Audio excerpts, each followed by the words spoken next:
gəlin biz mövzuya psixoloq yanaşması da sərgiləyək. Görək Rafiq bəy bu barədə nə düşünür? Çünki abort qərarı təkcə bu tibbi addım deyil, bunun bir psixoloji qatı da var. Nə baş verir?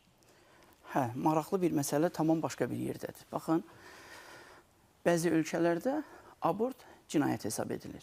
Bizdə də Cinayət Məcəlləsinin 115-ci maddənin 2-ci, 3-cü bəndində dölə müdaxilə etmək, süni abort deyək də hallar, onlar azadlığın məhdudlaşdırılması növündə cəzaya tətbiq edilə bilər. Bəs niyə qarşı salınmır? Baxın, planlamada, sosial rifahda, planlaşdırılmayan abortlarda və inkişaf etmiş tibbin əl çatanlığı da məsələnin həlli deyil. Planlaşdırılmayan abortlar deyəndə orada məcburiyyəti mi nəzərdə tutursunuz? Baxın, orada tamam başqa bir məsələ var. Rəsmi nikahda olan insanlarda da planlaşdırılmayan abort ola bilir. Qeyri-rəsmi nikahda olan insanlardan da münasibətlərdən planlaşdırılmayan hamiləliyə aid etmək olur. Selektiv ailələrə aiddir. Amma məsələ tamam başqa yerdədir. Bilirsiniz, baxın. Haradadır məsələ? Hə, bugün dünyada mənəvi degradasiyanın həddindən artıq inkişaf etdiyi problemin, inkişaf etdiyi bir halın yaratdığı problemlərdən də biri hamiləliyin abort məsələləridir. Hansı ki, o abort məsələsi biz insan bəşəriyyətin genofonduna vurulan zərbələrdən biridir. Birincisi deyil, biridir. Amma niyə mənəvi degradasiyanı biz ön tərəfə çəkirik? Son illər insanların maksimalizm hissi həddindən artıq çoxalıb.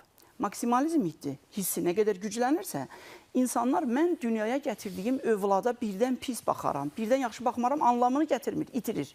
Yəni mən dünyaya gətirdiyim bir övlad bəsdir, ikincini saxlaya bilmərəm, iqtisadi vəziyyət pisdir. Bunları bəhanəyə çevirir. Sanki insan ondan əlində bir rıçaq deyək də, bir mənbə kimi istifadə edir. Bunlar bəhanələrdir. İnsanların genetikasında güclü dəyişiklik baş verir.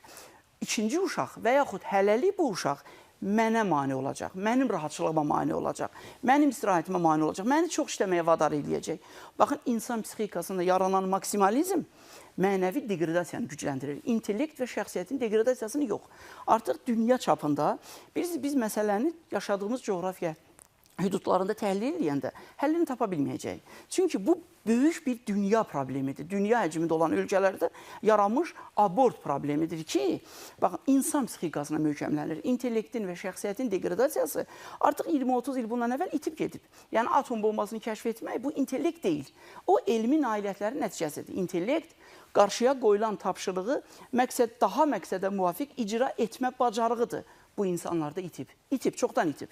İndi isə mənəvi degradasiya başlayır. Mənəvi degradasiya başlayanda insanın özünə tənqidi münasibəti itir. Ayıbdır, olmaz. Mənim əməlimə görə digər bir ailənin qızı əziyyət çəkəcək, nəsil əziyyət çəkəcək. Bu dəyər itir, degradasiya uğruyur. İnsan özü bildiyi kimi yaşamaq istəyir. Əgər insan özü bildiyi kimi yaşamağa başlayanda isə insanın özünün yaşından asılı olmayaraq və təcrübəsindən asılı olmayaraq özü bildiyi kimi yaşamağa mane olan insanları qınayır. Atasını, anasını, cəmiyyəti, üzr istəyirəm, hətta qanunları qınayır. Yəni ki, mən özüm bilərəm. Bax, bu özüm bilərəmlər artıq mənim səhhətimə ziyandır, abort mənim qadın orqanizmə ziyandır və s. onları itirir. İnsan, uşaq, təsəvvür edin ki, bayaq İrfan müəllim Nailə xanım da statistikanı təkrar edəndə 15, 20, 25 yaşında insanlarda daha çox abort halları olur. O yaş dövrü insanlarda isə sosial status güclüdür, özünə tənqidi münasibət zəifdir, hüsn rəğbət zəifdir, yamsılamalar güclüdür və nə var? Mən özüm bilərəm. Bax, bizim bəlamız bugün ölkəmizdə, indi biz ölkəmiz hüdudlarında danışırıq, amma bu dünyanın problemidir. Abortların birinci, planlaşdırılmamış abortlar İndi mən Arzu xanımın, yəni bizim həkimin qarşısında bunları saymaq biraz qeyri-etik olsa da mən peşə tərəfindən sayıram. Planlaşdırılmamış abortların sayı 1, selektiv abortlar 2, sosial rifah. Bunlar keçmək olar, bunları ötüşmək olar. Ən üçüncü biraz qorxulu tərəf inkişaf etmiş tibbin əl çatanlığıdır. Bax, biz insanlarda mənəvi degradasiyanı, sosial rifahı, uşaq pulun, o birisi, bu birisi nə qədər qaldırsaq da, bəzən məsələni həllini etmək mümkün deyil. Tibbin əl çatanlığı çətinləşməlidir. İstənilən bir insan ailədir, nikahdır və yaxud nikahda deyil. Onlar abort üçün, baxın, bütün dünyada cinayətin obyekti var, subyekti var. Amma obyekt tapılır, vurublar. Subyekti tapmaq mümkün deyil. Yəni, ola bilər tapmasın. Amma abortda obyekt də var, subyekt də var. Abortu, axı, Nailə xanım bayaq deyən kimi, Türkiyə çara yolu ilə 0,neçə%-dir. Amma əksəriyyət tibbi yolla abort olunur. Halbuki bizim qanunlarda da o tənzimlənir. 115-ci indi bizim hörmətli vəkil, yəqin ki, onu məndən daha yaxşı izah eləyə bilər. 115-ci maddə ilə islah növündə, azadlığın məhdudlaşdırılması növündə cəza var. Amma o tətbiq olunmalıdır. Həkimlərin səhiyyə, baxın, bu informasiyanı kim yayıb? Ümumdünya Səhiyyə Təşkilatı. Ümumdünya Səhiyyə Təşkilatı yayıb ki, abortların sayı getdikcə artır, düzdürmü? Bəs ona Ümumdünya Səhiyyə Təşkilatı tədbir görməlidir. Həkimlərə insanların abortla bağlı əl çatanlığı minimuma yendirilməlidir. Minimum, deyək ki, hər üzr istəyirəm, ötəri bir münasibətdə olan bir ailə nəzarətindən kənar deyək də. O zaman atılmış uşaqların valideyn himayəsindən məhrum böyüyən uşaqların sayı artmayacaq mı? Yox. Bilirsiniz, biz qanunları, öhdəlikləri nə qədər ki ona dominantlıq verməyəcəyik, qanunlara və öhdəliklərə daha çox sökənməyəcəyik, biz cinayətləri axtaracağıq. Atılmış uşaqlar, kimsəsiz ailələr, biz onları axtaracağıq. Çünki, baxın, abort məsələsi bəşəriyyətin genofondunu məhv edən amillərdən biridir.